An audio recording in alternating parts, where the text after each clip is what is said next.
All right, Friday show. How we doing, Ryan and Emily? Happy Labor Day weekend. Yes. Comrades. Working on the weekend, comrades. We're seizing the means of the breaking points here. What are we going to take a 10% stake in? Ooh, what is was it Black Rifle Coffee? That was really big in the studio for a minute there. That's pretty good. There was 2 months where we that. got a bunch of free Black Rifle Coffee. It was out of control. Sagar would love that. Yeah, I don't know. Consider keeping. Actually, it would be Lucy gum, something like that. Lucy, yeah, Lucy. I like Lucy, but Lucy doesn't ship to California for some reason. They're tough stuff. They're tightening down here in Gavin Newsom's California. All right, we got a lot to talk about. We've got Adam Friedland versus Ritchie Torres, the matchup everyone has been waiting for. We've got an interview with Gaza Dr. Mohammed Khaleel. We've got a Taylor Lorenz article and much, much more. But why don't we get right into it here? The Adam Friedland Show. He is a podcast comedian, and he recently had Congressman Ritchie Torres on to discuss many topics, including Israel-Gaza. Let's take a listen. The understanding in our community is that we have to defend Israel. But I lived there, and I went to a settlement at the end of my year there, and I looked down a hill at a Palestinian village, and I saw how they lived, and I turned back and I looked at the settlement and saw how they lived. And people live in a world where they're demeaned and dehumanized and surveilled constantly by people and this isn't in Gaza, by people in SWAT team outfits with semi-automatic weapons, and that's what the world is seeing. And you keep telling me that the problem is someone's getting yelled at a restaurant? I'm sorry. You're conflating two different issues. So Please. Me saying this to you right now will hurt people in my own family, okay? Because this is a very important thing to us. And the fact that I still fucking care about being Jewish is embarrassing. I should just be a guy. But this feels like a stain on our history. And it feels like it's changed what being Jewish is. Because what being Jewish is isn't Israel. Judaism has existed for 4,000 years. This is a country for 75 years. I feel like I'm here to be lectured, not... Shut up. That's not nice. You can't talk that way. Why are one set of Jews more important than others? No one's saying any... What happened? You went to the beach in Israel? What, you went to a restaurant or something? No. A nice restaurant? No. Like, listen. Never even been to the Tel Aviv Pride Parade. So. This is the year 2025. Yeah. The world is seeing something that looks terrible, and it's being done in my name. And I don't know what to do. But the war began on October 7th. No, it didn't. Yes, it did. When Hamas systematically murdered and... All right, that was clip number 1. What are we to make of that? Well, the whole conversation is raw, and I think just worth watching as it's like cinema almost. As Adam is sitting there, kind of begging Ritchie Torres to reach him on a human level, to meet him on a human level, and Ritchie Torres just flatly refusing throughout it. Like Ritchie just kind of sticks to Wikipedia level talking points. Hebron massacre in the 1920s, and so this juxtaposition, this point counterpoint of like raw emotion being met with talking points, creates this just disturbing scene. And there's also been a lot of criticism you've seen from the kind of more ultra left saying that why are we, because this has gotten so much attention, why are we quote unquote centering Jewish feelings? And to me that's completely unfair criticism, because on the one hand, you have heard a repeated criticism of the American Jewish community that they haven't spoken up enough to criticize and to separate themselves from Netanyahu's and Israel's genocide, which is being waged, according to Israel, on behalf of the Jewish community writ large with a flag that has a Star of David on it. Like, that is their claim, that they stand for the Jewish people. So if Jewish people who do not agree with that are silent, that is affirming, that is used as affirmation that, in fact, the Israeli government does indeed speak for them. So the criticism has been they're not speaking up enough. So he speaks up, and now saying, well, why are you centering Jewish feelings? Like, that to me is utterly inconsistent and unfair.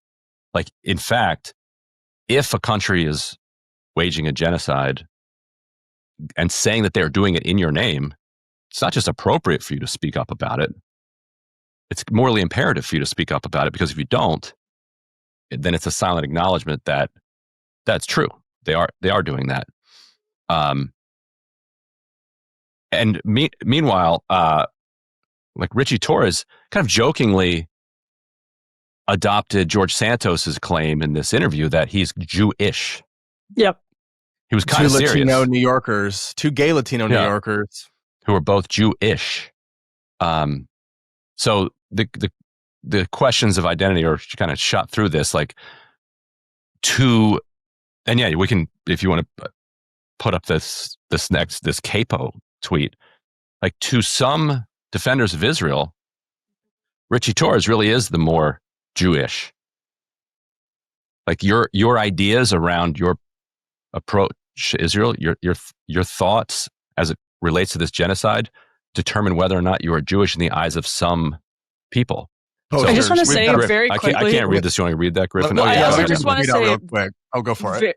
Well, I just want to say very quickly, that is the exact argument conservatives detest when it is applied to Clarence Thomas or whomever else, right? That this idea that is, you are not, people will use the Uncle Tom slur, but it's this idea that your identity isn't true, even though it's literally true. It isn't true unless you have the ideology baked into it. So anyway, that's what you're right. That's what you're seeing in this tweet that Griffin just put up on the screen about Ritchie Torres. It's from senior editor from the Free Press here. Yeah. The role Friedland is playing is that of the capo, the Jew articulating and or acting out the wishes, conscious or unconscious, of the Gentile majority. This is literally the world's oldest or second oldest profession. But okay, literally it is not. Like, I don't even understand like what remotely the guy's talking about there. And in the post right before that, he used a bunch of fancy words to call him self-hating as well. Yeah, because what Adam says in that clip, I guess, is that he's like, oh, I shouldn't even have to care about this. And I think he should just be a guy, not a Jewish person. And I think is speaking to like that as a comedian, like identity politics and all that stuff is typically something that you try to steer away from, that it's typically construed as lame to like lead with your identity when speaking on a subject. But when it comes to this subject specifically, like they're doing it in people like Adam's name. Yeah, and Adam kind of crashed out in the interview, and I don't mean that in a bad way. It was obviously like, truly, that's where some people on the right who don't know Adam Friedland are watching this and saying, this was such a win for Ritchie Torres. Ritchie Torres probably thinks it was a win for him too. He looks like he was calmly sitting there while he got badgered and pestered by a mentally unstable comedian. But if you follow Adam Friedland's work and you know Ritchie Torres from other appearances, it was I think it was a really important clash for someone who's Jewish to relay a lot of Jewish people's feelings about the conflict. I remember, Ryan, when the encampments were happening, you set up an interview for us with somebody. I think she was a senior at Columbia. Mm-hmm. They were doing Shabbat in their tent at the encampment, and it's just so absurd. Were there some anti-Semitic hangers-on? Of course. But it's so easy to dismiss people with those labels. And it just falls into the exact same territory that has the left, I think, dismissing Black conservatives, female conservatives, you're anti-woman, you're not a real woman, you're self-loathing.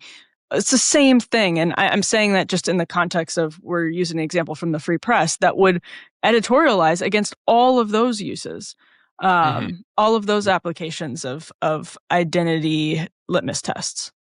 So in this next clip, we also get, I think this is a clip where Adam kind of is able to totally break the sort of pro-Zionist talking point facade with some just really simple, straightforward rebuttals that you don't typically see on any mainstream news or in many of these conversations with Zionists. Let's take a listen. What we're seeing right now is that members of the Israeli government are talking about clearing that shit out. And Trump, our president, is talking about putting a fucking jet ski museum there. And that's the reality right now. That is the far right, yes. It's that's the a far view that right? I reject. So what the far right? I'm talking about the government and the generals that are in charge of Israel. The Ben-Gavirs, the Smoltrishes of the world, that's a view They're that I the reject. cabinet. Yes, and I reject them. That's what Hamas is saying they want to do to Israel. I'm sorry? Hamas murdered thousands of people, so there's no... So what does that mean? That Hamas is a terrorist organization for murdering innocent children and civilians. How many civilians have been killed in this war? The war is a tragedy, but 90% of them have been...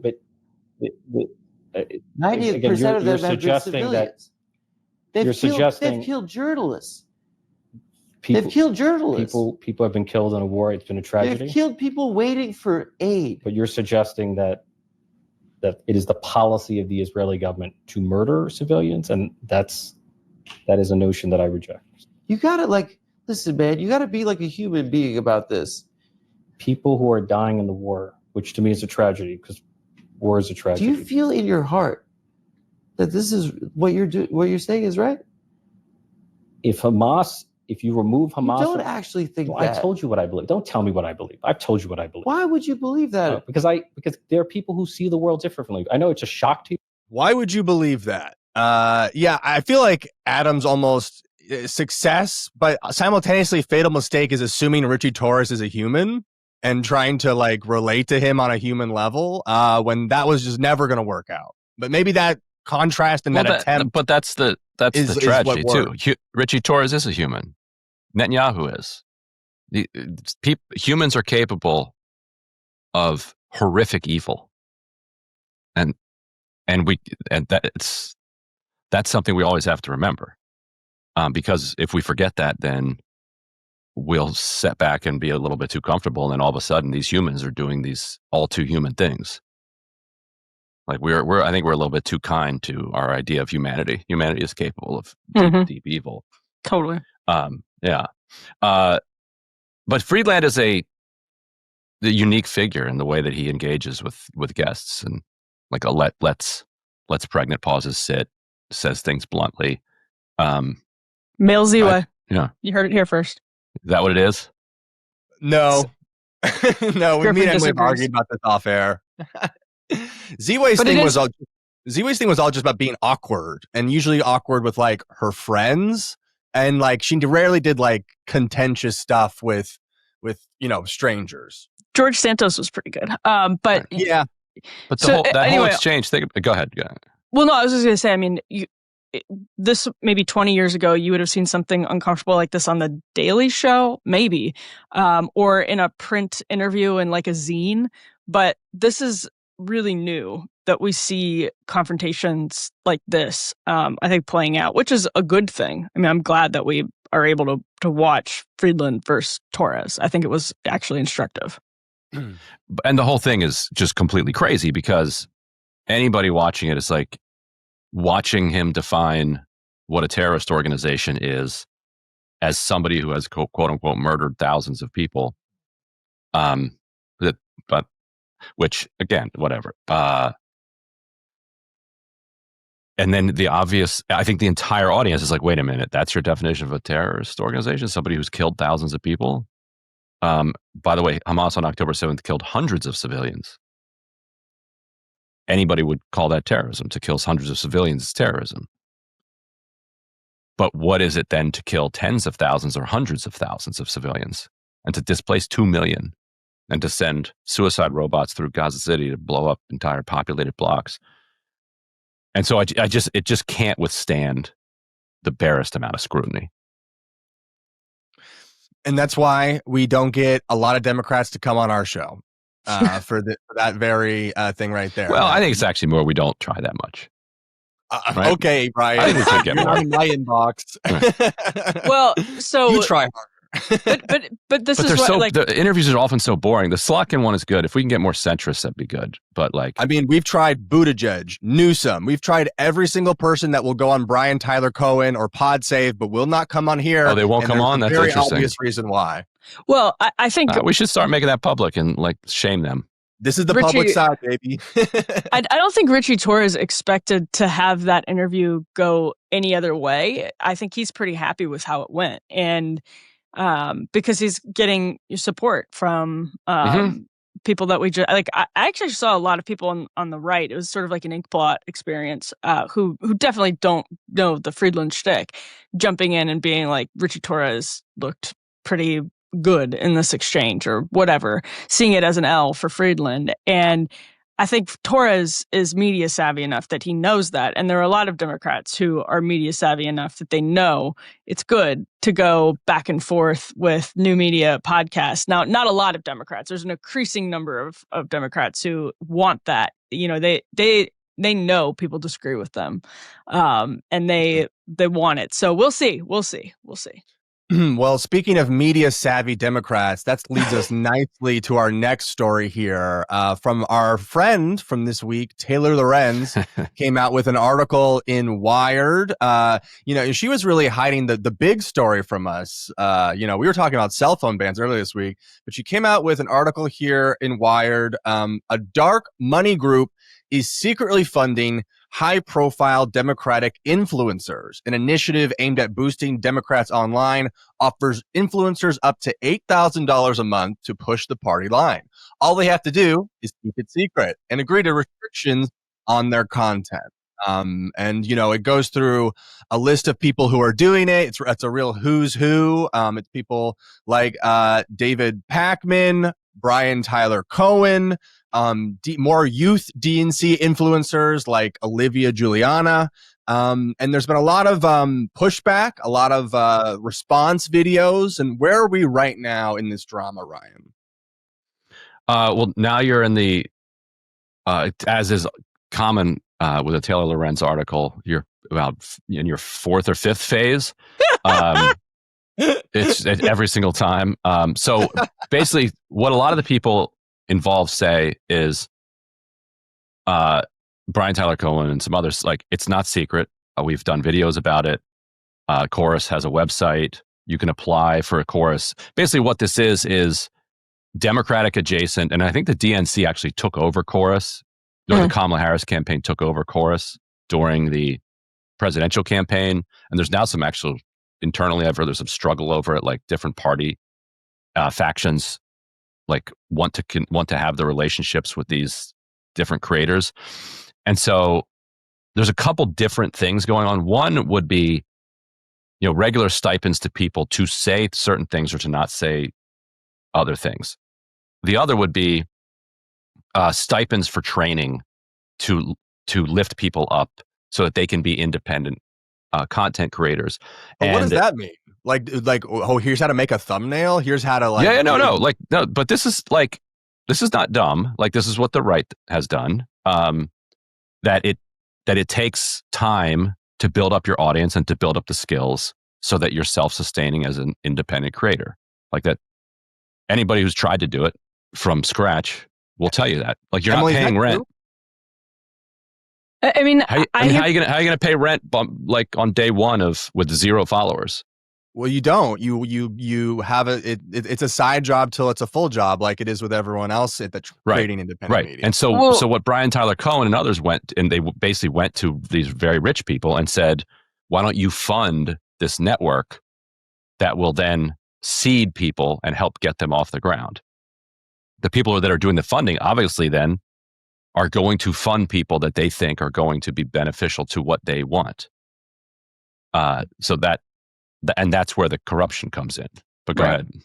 Well, no, I was going to. So I'll get to the right later, but if you could explain, so 1630 Fund, how are they organized and how is Chorus organized? Are we talking PACs? Are we talking C3s, C4s?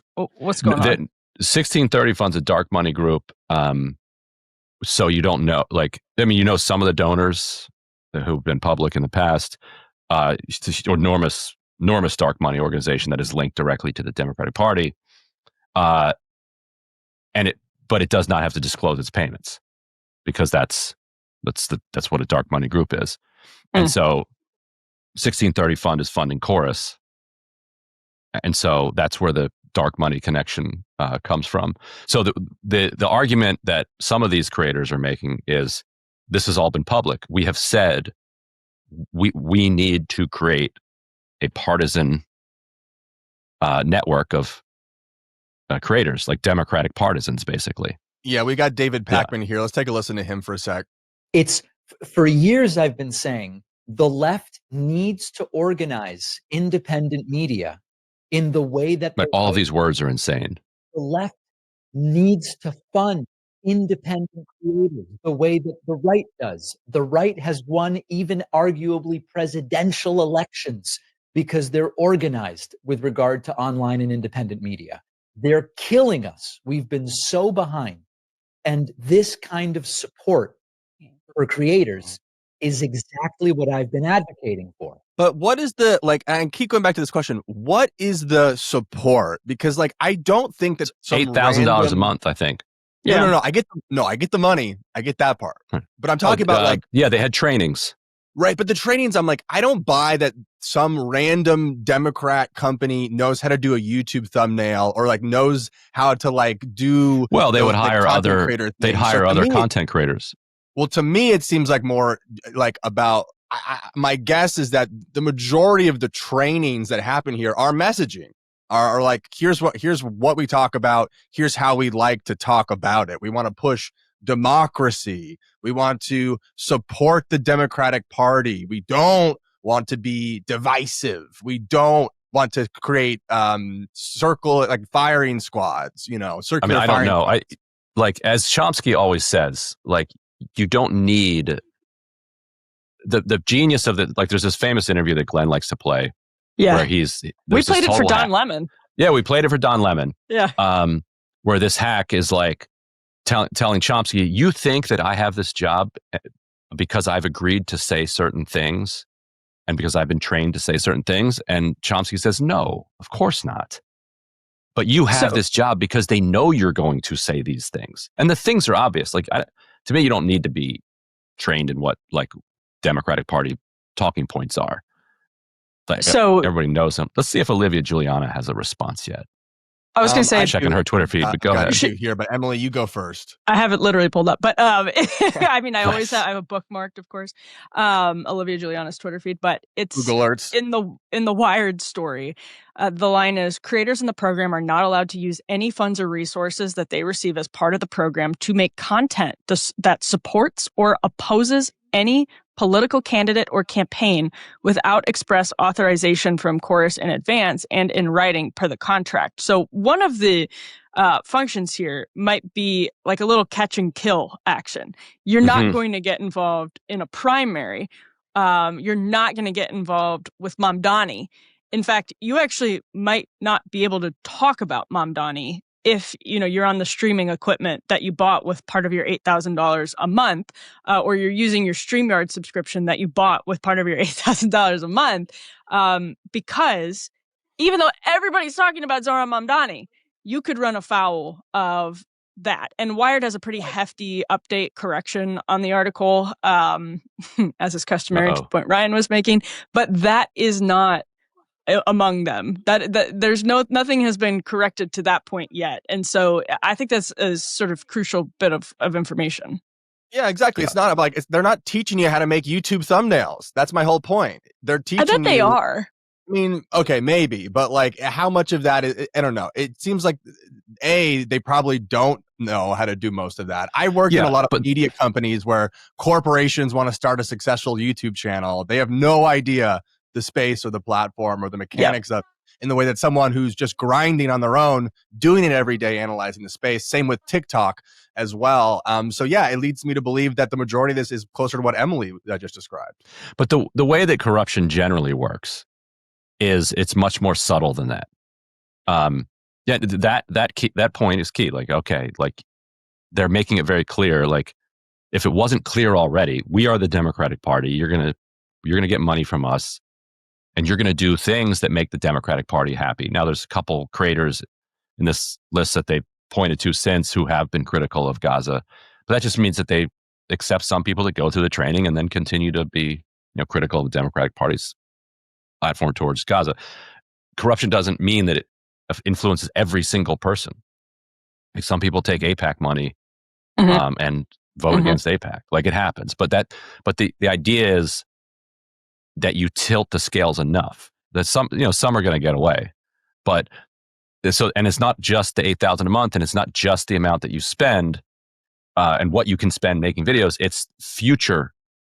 So much of corruption in America is about the promise of future wealth too, where they string you along, and like that's how members of Congress are thoroughly corrupted.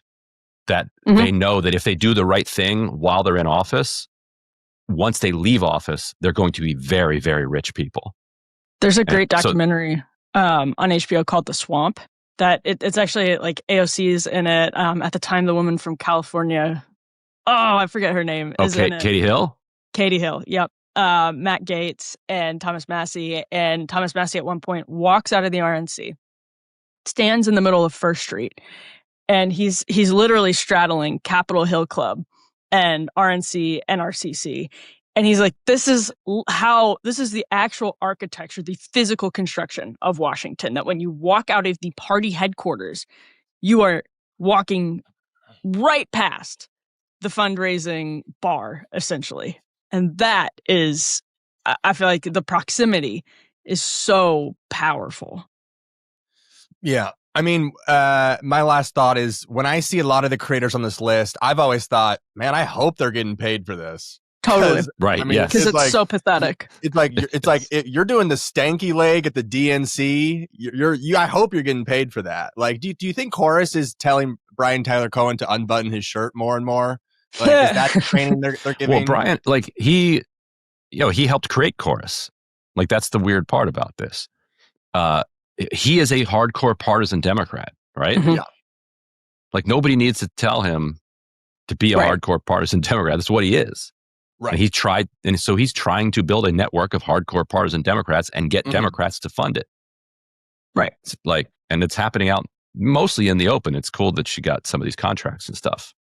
But I just have a final He calls word. it the left, he calls it left and independent. And in his mind, I think he believes that. But it's, to us, we're like, I'm sorry, what? And I want to you're not Emily, independent media. I wanted to you're ask left. Emily this specific because he mentions like how the right succeeded so well in this. This drives me and I think there is insane. like, we've like seen Tim Pool or other people have gotten like, those big fundings and stuff. Daily Wire, like, with enormous funding. Daily Wire for sure. But like my sense is of like the whole podcast thing with Trump was like, a lot of this was like people who had like made a platform on their own and were kind of culturally right. Like Rogan, Theo Von, Andrew Schultz, like they weren't like bred in like a right-wing chorus, like think tank to get to their size, right? Yes. So I think this does drive me a little bit insane because of course there are situations like the Tenet Media scandal. I think that was like 5 high-profile creators like Tim Pool, Benny Johnson, Lauren Chen, something like that. And they were just over the last couple of years after they were already big, cashing out for just dumb sums of money that they didn't need to be famous. It was just like padding their bottom line. It was like ridiculous. But they were already prominent and famous. And the reason that the right has a podcast ecosystem that's booming, if you look at the podcast charts, this gets misunderstood a lot. You have The Daily, NPR, Atlantic, all of those Yep. guys are up there right alongside Megyn Kelly, Ben Shapiro, Michael Knowles, whomever else. It's because the right was forced. The right during the wave of cancel culture was forced out of those outlets, and so was forced to create independent outlets. And sometimes those quote independent outlets are made by money from rich Republicans, of course, in the same way that George Soros at one point, didn't he have a controlling stake in the New York Times company, Ryan? It was, it's not an insane comparison, even though it's on a much smaller scale. But yeah, partisan Republicans support, a Paul Singer funds the Washington Free Beacon, and partisans. I'm trying to think of a Daily Wire funder. Brian Tyler Cohen, number 10. Yeah. But if you go to news podcasts, beating Tucker Carlson. Mm-hmm. Yeah, look at that. But anyway, so I just think this is a classic example of partisan centrist Democrats missing. Look at I've had it. That's an example of what they should be doing, not or that's an example points. Of there we are. That's an Damn, example. Oh, take that, Travis Kelce. Oh. No. Does that mean our marriage news did better than his? Wow.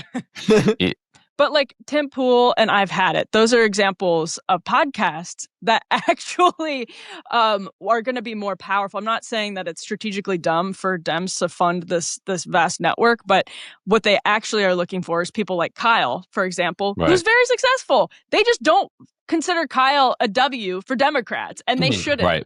In the same way that they don't necessarily consider I've had it a W for Democrats. And the right has seen Pool. Which is hilarious because both those podcasts, all their advice is how the Democrats can win, how they can get back up on their feet.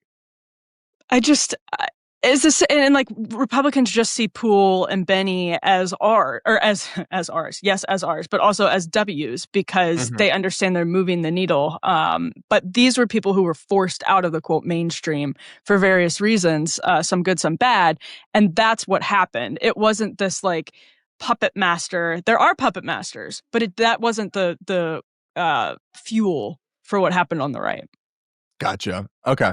Interesting. Well, we always love to tip our caps to Taylor Lorenz and willing to poke the beehives. I saw her TikTok live yesterday where she was getting swarmed by the haters. So always got to tip my hat to that. All right. Well, up next, I should bounce. Yeah, Ryan's going to bounce. We have an interview we just did with Dr. Mohammed Khaleel, who was a doctor who just got back from his third trip in Gaza. So look forward to that right now. All right, we are now joined by Dr. Mohammed Khaleel. He's a spine surgeon from Dallas, and he has just gotten back from his, correct me if I'm wrong, third trip to Gaza. Welcome to the show, doctor. Thank you. Thank you for having me. Yeah. And so I guess, you said a list of things that we could ask you about, but I guess we just first wanted to ask you, what was it like getting in and out of Gaza this most recent time? It's actually become increasingly difficult. On the very first trip that I went to Gaza in April of 24, we went through the Rafah border, so we were able to bring in a lot of equipment. When I went back in November, as well as this time, you're pretty restricted on what you can bring in. The instructions are to just bring one suitcase, one carry-on, and it's limited to personal supplies. Logistically, it can be quite a challenge getting there, just because you can get a seat from the WHO as far as getting on the UN convoy, but you don't know until the night before if you're cleared by Kogat, which is the arm of the Israeli military that controls movement within Gaza. And so that clearance doesn't come in until about 10 or 11 p.m. the night before you're supposed to move at 6 a.m. So we all go to Amman and we find out that night if we're getting in. Last time I went in November, one of my buddies was supposed to go with me and he got turned around and had to come back to Dallas. When you first got there, you sent me a text that has kind of sat with me since then. Can you tell people what the doctor told you? See if you remember this. What the doctor who is the Palestinian doctor told you about whether or not you're going to have an eventful shift or not. Like how did doctors know whether or not their shift is going to be Oh yeah, this time around, it's almost a direct correlation with the GHF aid distribution, as well as when a truck would come through this Keene border. So they would say, I mean, his words were, if you're lucky, there will be no aid distribution tonight. If you're unlucky, the ER is going to overflow. And I mean, he was 100% right. I mean, I think when I had gone before in November, we were at the same hospital at Ali up north, and it was mostly blast injuries from drone strikes and airstrikes. This time it was a good mix of blast injuries as well as these gunshot wounds from these aid distribution sites. I think everyone knows that, I mean, they describe them as death traps and they tell people not to go. But there's such a dire need with the malnutrition and starvation that people are they're just taking their chances and going and seeing if they can retrieve something.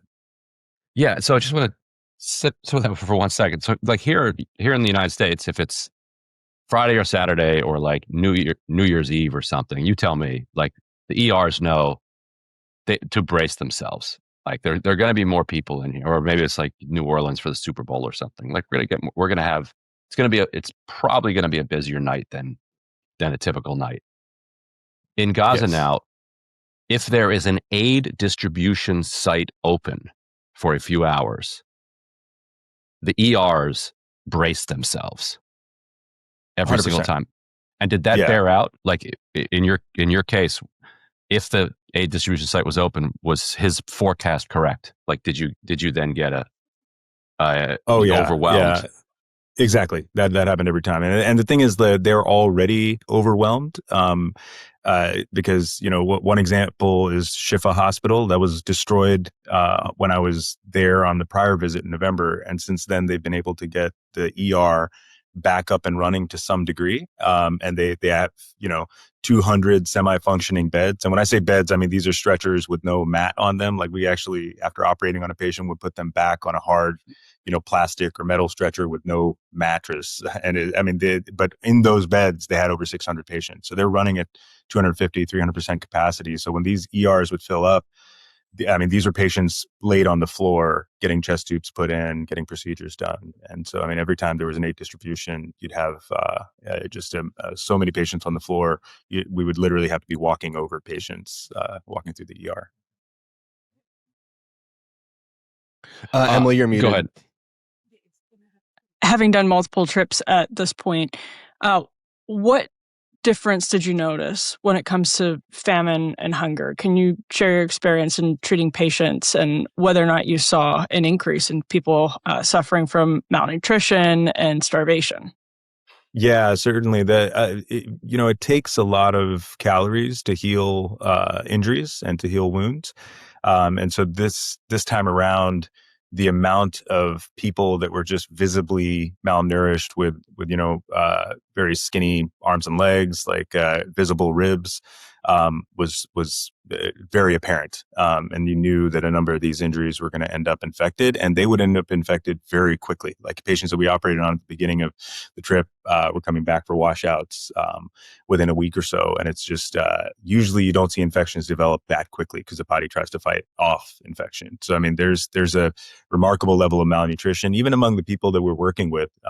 This time around, like I met a lot of the same doctors and hospital staff that I worked with before, and they've just lost even more weight. So, when they come in for a hug, you can feel their spinous processes at the back. You can feel their ribs, and a lot of people will show you what they look like before they lost all the weight. And the weight loss is dramatic even among the staff.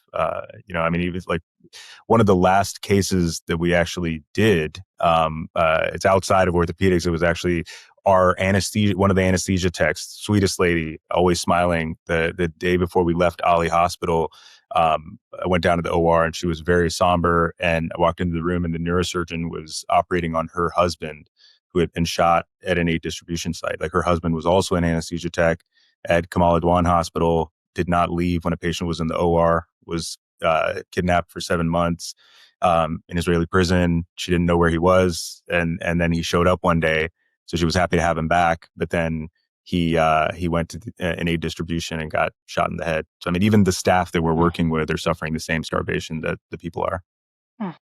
How, and did he die? How did he survive the gunshot miraculously he survived. Like we were getting updates from now, like so the neurosurgeon and one of our orthopedic surgeons scrubbed into the case as well, and they picked out shrapnel and he had exposed brain matter, so they were taking out pieces of the skull from the brain, and he ended up in the ICU. When we checked on him right before we left, he was still non-responsive, but now he is responsive, still not communicative, but able to follow commands.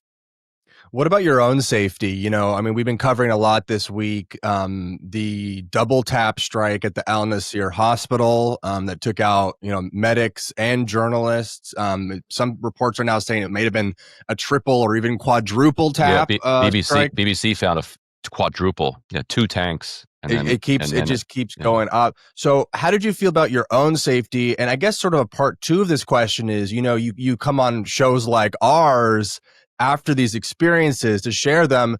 Do you feel like the Israeli government is starting to become aware of that? Are you worried that they may not let you back in another time? I think the first question, there were definitely, this time around, we had more close calls than on prior trips. When you go up north, you have to go between hospitals to get cases done. So like I did a few spine cases. I would have to go to another hospital called Sahaba. So they load you up into an ambulance and drive you over to do the cases. And so the last trip, I was a little bit more liberal in going around town, and there were a couple of close calls just due to that. But this time, there were we're in a privileged position being American and European teams. They take our safety as a high priority, both on the UN side as well as on the side of the other Palestinian teams, and probably from the Israeli side as well, because their drones overhead continuously. They always know, I think, where we are. But there were a few times where there were strikes very close to us because we were in Gaza City. I think there was the push to invade the city. So there were a couple of airstrikes in the building adjacent to us. I saw a drone strike happen in an apartment that was in the building adjacent to our dormitory. We did the day that we were leaving, our UN convoy was delayed. You have to wait for a green light to move. So we got loaded up into the cars, and then somebody came by and said, it's going to be another 30, 40 minutes. Why don't you wait outside? So me and one of my colleagues that came with us walked around to the back of the convoy just to talk. And one of our teammates stayed in the car because he was taking a nap, and there was a drone strike just a few hundred meters away that rocked the cars. And somebody from the OCHA Center ran out and said that the convoy got hit. So we freaked out, and because we knew he stayed in the car. But luckily, it was a little bit away. But there were definitely some close calls this time. I think we have this sense of security that because we're American and European, and I think for the hospitals, they also see it as some sense of security that when we leave as a team, they're more nervous about being invaded. So whenever there was a strike, I think Al Jazeera had reported on one of the Sundays that there was a strike in front of the hospital. There was some talk of having us move back down south, but that's what we were saying. If we can serve some protective purpose, then it's good for us to just finish out the mission and stay put where we were. I think speaking up is an interesting question. When you arrive, you get a brief from the teams that are coordinating your travel from the UN and WHO, and they say specifically not to use certain buzzwords and not to assign blame to anything. But then when you do these interviews, people will ask pretty directly, and so you're kind of stuck in a hard position where you're like, you're the reporter. Who's doing the shooting and stuff. But it's kind of a unique situation to be in. But I think at this stage, it's anybody who's following the conflict, I don't think there's too many questions as to the responsible parties. And when we are there, a lot of the doctors that are there and staff that we work with are like, one of the biggest purposes that you serve is going back out to the world and explaining what's going on here, because it's not right for anybody to live under these conditions. And they're very cognizant of what's going on around the world. And so we feel compelled to speak up and at least report what we saw. Like, I mean, one of the girls, for example, like it's actually pretty hopeful. Like she's a general surgeon, great surgeon, like very calm, collected, cool. She wants to be a plastic surgeon. We were like, oh, you could definitely do it. Like, down the road, like take your USMLE. You can even get it. You might be able to come out to America for training. And she's like, yeah, I know. My brother lives in California. Like these are normal people that are not like, cut off from the rest of the world. They know what's going on. And speaking of bringing back some of the disturbing stories, one of the things you shared with us, I wanted to get your get you to elaborate on for us. Let me see if I can share this, and if not, we could have. We can put them in post, Ryan. But yeah, actually, is this working? You guys can see this, right? Yep. Yeah. So this is, I would call these photos disturbing, but not overly graphic. This is an X-ray of a 16-year-old girl. Wounds from what you said was a shooting at a GHF site, Gaza Humanitarian Foundation site. You told us that you observed a pattern of victims coming in who were shot in the genitals, suggestive of some type of depraved target practice.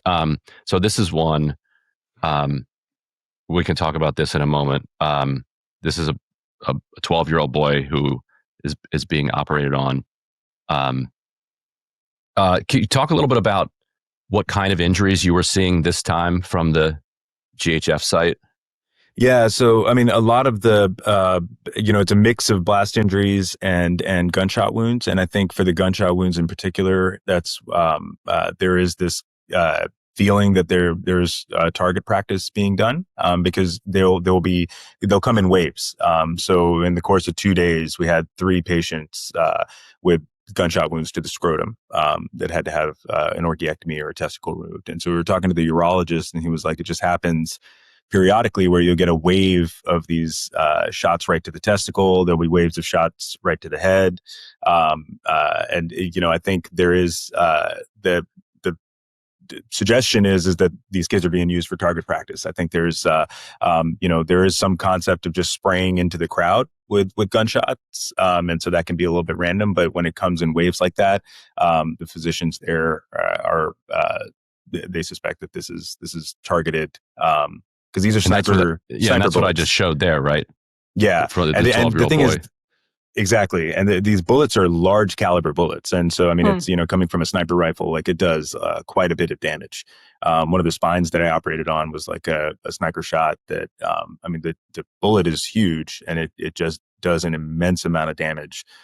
So this was an unstable spine where the posterior elements were just completely blasted from a gunshot wound. And you just have to kind of span it with screws and rods. But it's the nature of the injuries from these high powered rifles is pretty remarkable.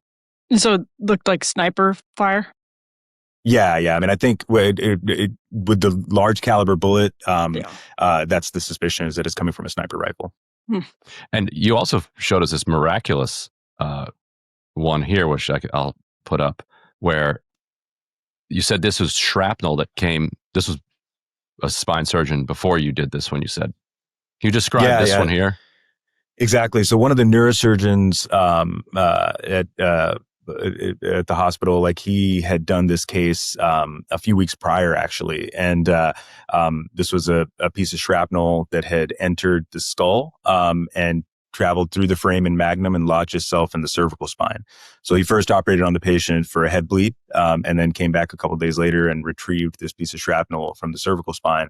And remarkably, the patient regained function. So he was able to kind of move with 4 out of 5 strength in his lower extremities and one arm, and the other arm remained paralyzed. But, he was it's actually a really kind of a sweet story. Like he, when we got done with cases, he went to, he said, we had to go, I got to go do something. So him and the attending neurosurgeon and the attending orthopedic surgeon actually went, left us. And then we saw him in the hospital courtyard because they had physically gone to take this patient out of his bed and put him in a wheelchair so his family could wheel him around. We were like, nowhere else in the world would you see the attending surgeons like go physically mobilize the patient. And that's what they were saying. Like, these are our kids. We have to look beyond just a physical injury, and any 16-year-old just laying in bed shouldn't be, it's not good for his mental health. So they forced the family to kind of get him out and pull him around in a wheelchair. But it's really a miraculous case. Like, you wouldn't expect anyone to survive that type of an injury. You also sent this one. What's the? That's the same piece of shrapnel that traveled through the head. You can see the track that it took. It went into the foramen magnum directly. Got it. And doctor, if I got shot with a sniper bullet, I'm sure it'd be a very long recovery post the operation. With a lot of these people you're operating on, they're getting sent, once they're done operated on, even if it's successful, they're being thrust back out into a war zone with little food or water. What's your sense of people's ability to survive after these wounds, even if you do patch them up? So yeah, that's the thing. It's like it's a long, drawn out recovery for a lot of these things, and unfortunately, they're going back into a situation where they're living in a tent without food.